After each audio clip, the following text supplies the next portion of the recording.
अस्सलाम वालेकुम नाजरीन, राउंड ऑफ न्यूज़ के खसूसी प्रोग्राम में खुश आमदीद। मैं हूँ आपका मेज़बान सुलेमान मुबशर। नाजरीन, लड़खड़ाना या हकलाना, इससे मुराद अटक अटक कर बोलना है। हकलाने की शिकायत अगर बच्चों में 5 साल से कम उम्र में हो तो ये कोई परेशानी की बात नहीं हो सकती, क्योंकि ये उम्र के साथ साथ दूर हो जाती है और बच्चा आम तौर पर रवानी से बातचीत करने लगता है। लेकिन यही हकलाना अगर बच्चों में बढ़ती उम्र के साथ साथ भी दूर ना हो तो ये काबिल तशवीश हो सकता है, और बाज़ औक़ात शदीद टेंशन के आलम में अच्छा खासा इंसान भी आर्जी तौर पर हकलाहट का शिकार हो जाता है। फिर लोग उनका मजाक भी बनाते हैं, जिसकी वजह से उन लोगों का माशरे में जीना मुश्किल हो जाता है। इस बीमारी की क्या वजह है, लोगों को इस पर कैसे आगाही दी जा सकती है और माशरे में मस्बत तब्दीली कैसे नज़र आ सकती है, इसी सिलसिले में हम बात करेंगे। आज के प्रोग्राम में हमारे साथ मौजूद हैं मोहम्मद महमूद यूनुस साहब, जो कि पाकिस्तान स्टैमरिंग एसोसिएशन के को फाउंडर हैं। साथ ही हमें कॉल पे ज्वाइन किया है डॉक्टर सदफ़ नवीन साहिबा ने, जो कि सीनियर स्पीच थेरेपिस्ट हैं। आप दोनों का बहुत शुक्रिया। महमूद साहब, आपसे मैं गुफ्तगू का आगाज़ करूँगा। 22 अक्टूबर को इंटरनेशनल स्टैमरिंग डे मनाया जाता है। इसकी हिस्ट्री के बारे में बताइएगा कि कहाँ से ये शुरू हुआ, दिन किसने सबसे पहले मनाया और ये इसका ओरिजिन क्या था। जी, बहुत शुक्रिया मुझे इस शो पे इनवाइट करने के लिए।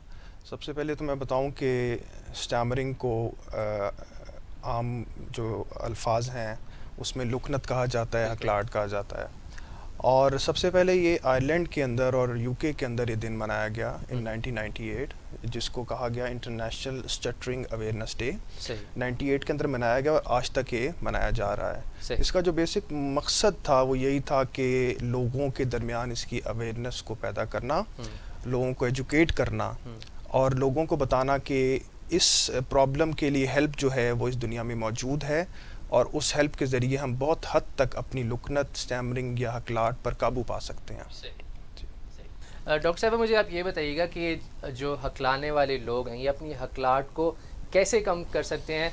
क्योंकि आप एक स्पीच थेरेपिस्ट हैं, तो इसके बारे में जो एक्सरसाइजेज होती हैं उनके बारे में ज़रा थोड़ा सा बताइएगा। जी, एक्सरसाइजेज जो की जाती हैं वो बेसिकली फ्लुएंसी को बढ़ाने के लिए, यानी रवानी को बढ़ाने के लिए की जाती हैं और हकलाहट को कम करने के लिए की जाती हैं। लेकिन आपको पता है कि बोलचाल जो है वो एक बिहेवियर है। बिल्कुल। और इसी तरह से स्टैमरिंग जो होती है वो भी हमारे एक स्पीच का एक बिहेवियर बन जाता है, जो कि हमारी सोच से, एंग्जाइटी से, हमारी साइकी से, हमारी मेंटल स्टेट से बहुत ज्यादा रिलेट करता है। तो इसमें दोनों चीजों को साथ लेके चलना पड़ता है कि आपको उसकी साइकोलॉजिकल काउंसलिंग भी करनी चाहिए और आपको फ्लुएंसी को शेप भी करना चाहिए, यानी अपनी रवानी को बढ़ाना चाहिए। उसके लिए डिफरेंट टेक्निक्स यूज होती हैं, इंडिविजुअल थेरेपी भी होती है और ग्रुप थेरेपी भी होती है। वो फिर अकॉर्डिंग टू द पेशेंट या अकॉर्डिंग टू द क्लाइंट जो है वो हम डिजाइन करते हैं। सही। तो ये हर पेशेंट के लिए अलग एक्सरसाइजेज होती हैं क्या? जी बेशक, क्योंकि कुछ लोग होते हैं बहुत ज्यादा अटकते हैं, इतना कि बिल्कुल जैसे हलक में आवाज फंस गई है।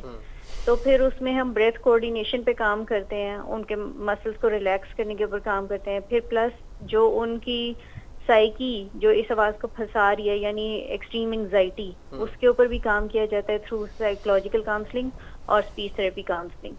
और उसके लिए हम पहले ये कोशिश करते हैं कि सही मैकेनिज्म ऑफ स्पीच जो है वो अगर पर्सन को समझ आ जाएगा तो फिर वो अपनी स्पीच को ईज आउट कर सकता है। सही। ठीक है, तो इससे हर एक का इंडिविजुअलाइज प्लान होता है। ठीक हो गया।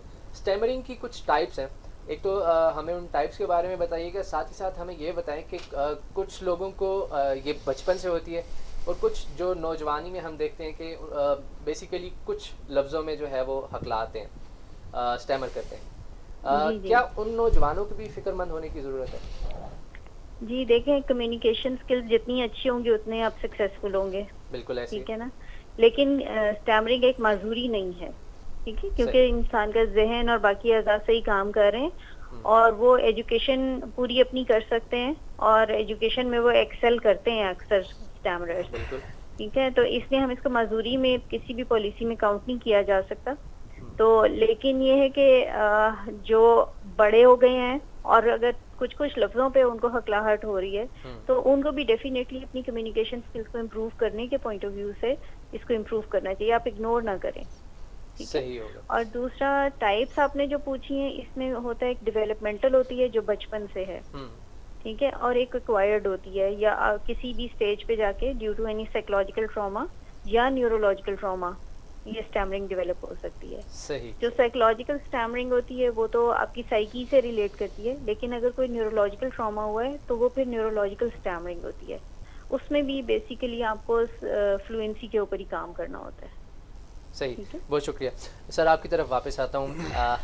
आप चूँकि ख़ुद हकलाहट का शिकार थे, आपको तो आपने बहुत अच्छे से ये चीज़ एक्सपीरियंस की हुई है। आपने इस चीज़ को कैसे ओवरकम किया? माशरे का रवैया आपके साथ कैसा था? और चूँकि हम देखते हैं कि मोस्टली जो हकलाहट का जो शिकार होते हैं बच्चे, वो गुस्से के बहुत शदीद होते हैं। आपने उन सारी चीज़ों को कैसे ओवरकम किया? जी देखें, मैं ख़ुद क्योंकि एक स्टैमरर हूँ और मुझे ख़ुद लुकनत रही है और अब भी है। अच्छा। और ये असल में जब चाइल्डहुड होता है, जब बंदे की स्पीच डेवलप हो रही होती है, उस वक्त ये जो स्टैमरिंग है ये उसको शुरू हो जाती है। सही। और फिर आहिस्ता आहिस्ता ये चीज़ बढ़ती जाती है, क्योंकि लोगों के नेगेटिव रिएक्शंस आते हैं, वो हंसते हैं, मुस्कुराते हैं, टॉन्ट करते हैं कि यार ये क्या कर रहा है, ये मुंह को अजीब सा बना रहा है और यूं कर रहा है, नकल भी उतारते हैं। तो उस शख्स के अंदर एक खौफ बैठ जाता है कि यार ये जो बोलना है, ये मेरे बोलने में कोई ना कोई चीज़ जो है वो ख़राब है, उसमें कोई प्रॉब्लम है। उसमें क्या होता है कि उसके अंदर एक डर बैठ जाता है। फिर वो क्या होता है, वो बड़ा एक शाय, एक टिमिड सा बच्चा बन जाता है। मैं अपने बारे में बताऊं कि जब भी हम मेरे कॉलेज में, यूनिवर्सिटी के अंदर कोई स्पीकिंग कंपटीशन होता था, कोई स्पीच कंपटीशन होता था, या और भी कोई जहाँ बोलने की बारी आती थी, तो मैं बस पीछे बैठ जाता था चुप करके, यार कि मैंने नहीं बोलना। क्योंकि मुझे खौफ था यार कि मैंने इस चीज़ को छुपाना है और ये मेरे में खामी है और लोगों को इस चीज़ के बारे में पता ना चले। ये मेरे माइंड के अंदर एक चीज़ बैठ गई। फिर यूनिवर्सिटी के अंदर, कॉलेज के अंदर मैं बस ऐसा ही एक शख्स था जो पीछे क्लास में बैठ गया, बस लिखा पढ़ा। पढ़ाई में मैं अच्छा था माशाल्लाह, लेकिन आप देख लें कि प्रेजेंटेशंस के अंदर जहाँ पर मुझे स्पीकिंग की बारी आती थी तो मेरी प्रोग्रेस इतनी अच्छी नहीं होती थी। मैं इसको अवॉइड करता था और मैं समझता था कि शायद मेरी इस अवॉइडेंस की वजह से लोगों को नहीं पता कि मुझे कोई स्पीच का मसला है। मैं इसको छुपाता था और जितना मैं इसको छुपाता गया उतना ये बढ़ती गई। मेरे अंदर एक खौफ बढ़ता गया, मेरे अंदर एक गिल्ट बढ़ता गया, मेरे अंदर एक शेम बढ़ती गई कि यार मेरे साथ क्यों है, मुझे ये क्यों है। तो फिर जब मैं अपने बैचलर्स के लिए यूके में गया, लिवरपूल में, वहाँ मैंने एक स्पीच थेरेपिस्ट के पास गया, तो मैंने उनको बताया कि यार मुझे ये स्टैमरिंग और लुकनत और हकलाहट का मसला है और मुझ में इन्फीरियरिटी कम्प्लेक्स है। मैं अपने आप को लोगों से इन्फीरियर समझता हूँ कि यार मैं सही बात भी नहीं कर सकता, जो कि इतनी एक आसान चीज़ है और एक ऑटोमेटिक चीज़ है हर शख्स के लिए, मैं बोल भी नहीं सकता। तो उसने मुझे कहा कि जो बात मेरे दिल को लगी और जिसने मुझे बहुत हेल्प किया, उसने कहा कि mister Mahmood, why don't you learn how to stammer? तुम ये सीख क्यों नहीं लेते कि हाउ टू स्टैमर, तो तुम्हारी मुश्किलात ख़त्म हो जाएंगी। दूसरा, उसने मुझे कहा कि स्टैमरिंग एक ऐसी चीज़ है, जितना तुम इससे भागोगे, ये तुम्हारे पीछे उतना भागेगी। तुमने इसके साथ दोस्ती करनी है, तुमने इसको दोस्त बनाना है। तो वहाँ से मेरी एक जर्नी शुरू हुई। मैं उनका असिस्टेंट बन गया। फिर जो भी वहाँ पर लोग आते थे, पेरेंट्स आते थे, स्टूडेंट्स आते थे, मैंने उनके साथ काम किया। फिर मैंने वहाँ पर टोस्ट मास्टर्स को ज्वाइन किया। टोस्ट मास्टर्स एक ऐसा ग्रुप है जहाँ पर आपकी कम्युनिकेशन को इम्प्रूव किया जाता है। फिर जब मैं पाकिस्तान आया तो फिर मैंने देखा कि यहाँ पर कोई भी ऐसा प्लेटफॉर्म अवेलेबल नहीं है जो हेल्प प्रोवाइड करे उन लोगों के लिए जो हकलाते हैं या जिनको लुकनत का प्रॉब्लम है। फिर फॉर्चुनेटली मैं कुछ ऐसे लोगों को जानता था जिनको स्टैमरिंग थी, जिनको हकलाहट थी। फिर हमने एक बुनियाद रखी एक एसोसिएशन की, उसका नाम है पाकिस्तान स्टैमरिंग एसोसिएशन। 2011 में इसको फाउंड किया गया। मैं उसके को फाउंडर में से एक शख्स हूँ और हम सारे वही लोग हैं जो हकलाते हैं। सारे उसमें वही लोग शामिल हुए जिन्होंने इसको शुरू किया, वही लोग थे जो हकलाते थे।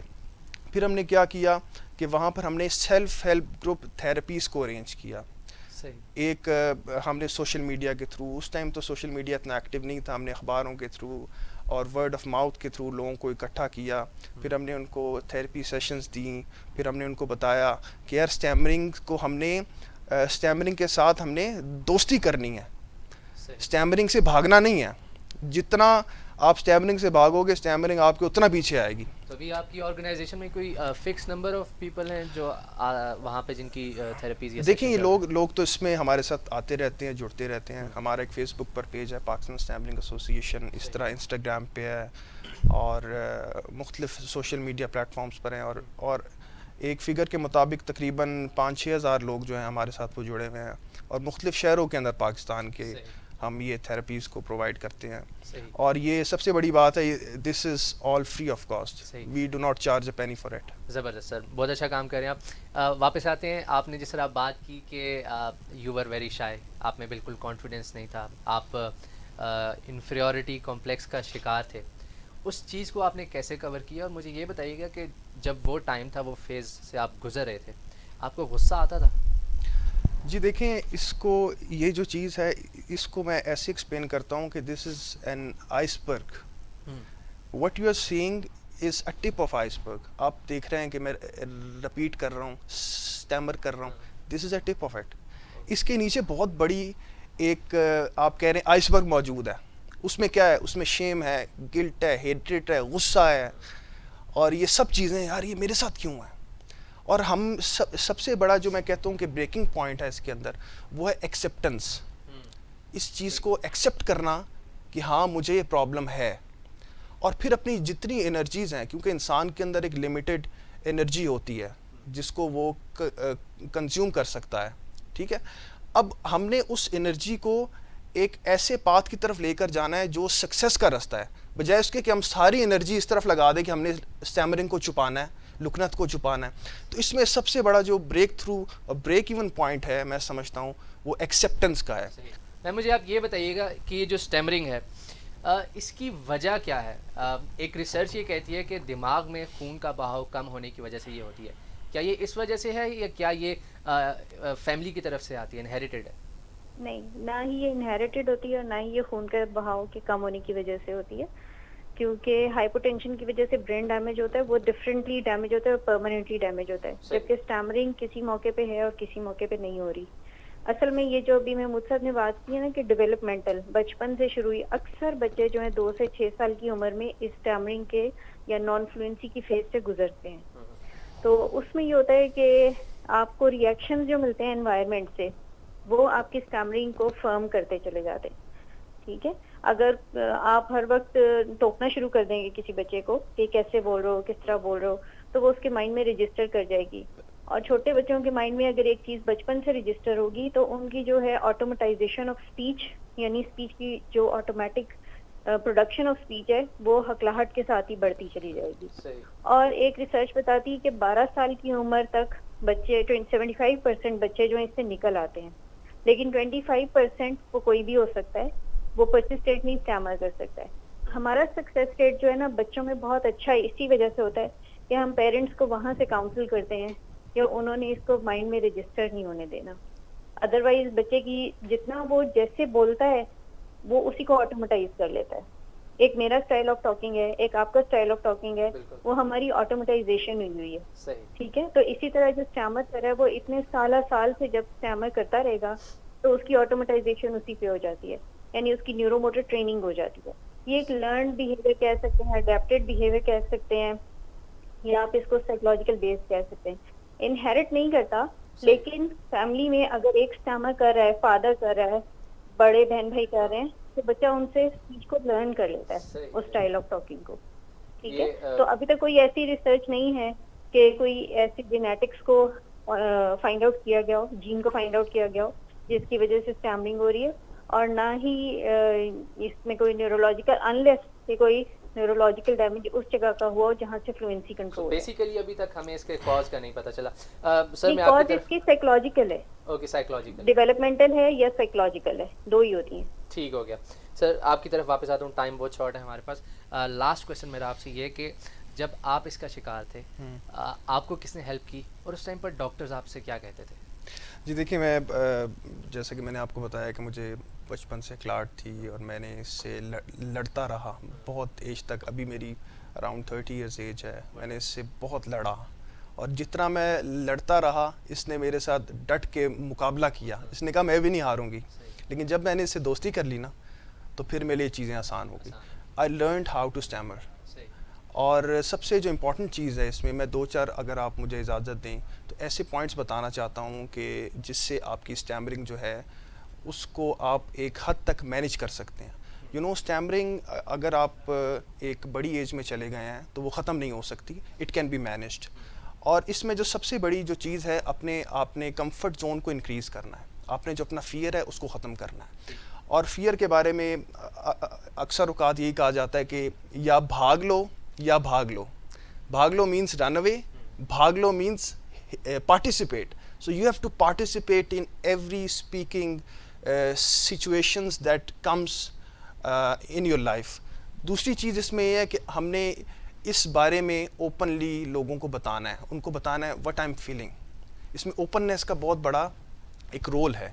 उसके बाद एक्सेप्टेंस का बहुत बड़ा रोल है। नंबर 3 इज़, जब भी आप बोलें, बात करें, you should keep an eye contact. अपना आई कॉन्टैक्ट मेंटेन रखें। either you are speaking fluently or either you are stammering, you should keep the eye contact. Number 4, अपनी स्पीच के दरमियान पॉजिंग करें, रश ना करें, रश थ्रू योर लाइंस ना करें। 5वीं चीज़ है, अपनी ब्रेथ पर काम करें। आपने डीप ब्रीथ करना है, शैलो ब्रीदिंग नहीं करनी, पेट से आपने सांस लेना है।